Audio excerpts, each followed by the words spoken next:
cerita Fir'aun dan Haman yang berada di Al-Quran, antara lain di surah Al-Qasas ayat 38, surah Al-Mumin ayat 36-37, dan surah Al-Ankabut ayat 39. Dan Fir'aun berkata, "Hai pembesar kaumku, aku tidak mengetahui Tuhan bagimu selain aku. Maka bakarlah hai Haman untukku tanah liat, kemudian buatkanlah untukku bangunan yang tinggi supaya aku dapat naik melihat Tuhan Musa.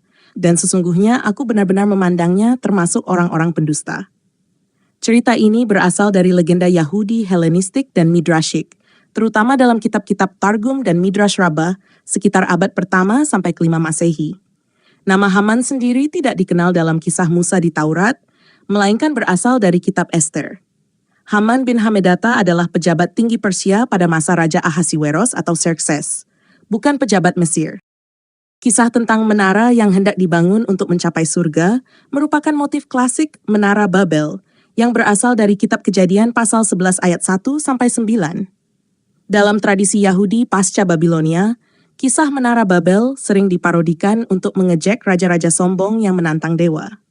Dalam versi Yahudi, Fir'aun tidak memiliki Haman, melainkan para pesulap dan penasihat seperti Yanes dan Yambres, yang disebut dalam Midrash Tanhuma dan Targum Pseudo Jonathan.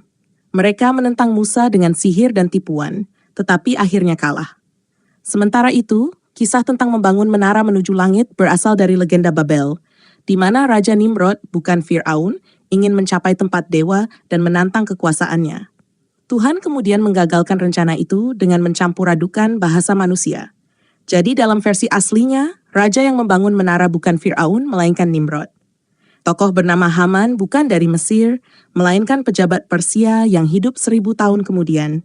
Dan kisah menara yang ingin naik ke langit tidak berkaitan dengan Musa, melainkan dengan penentangan manusia terhadap dewa dalam kisah Babel.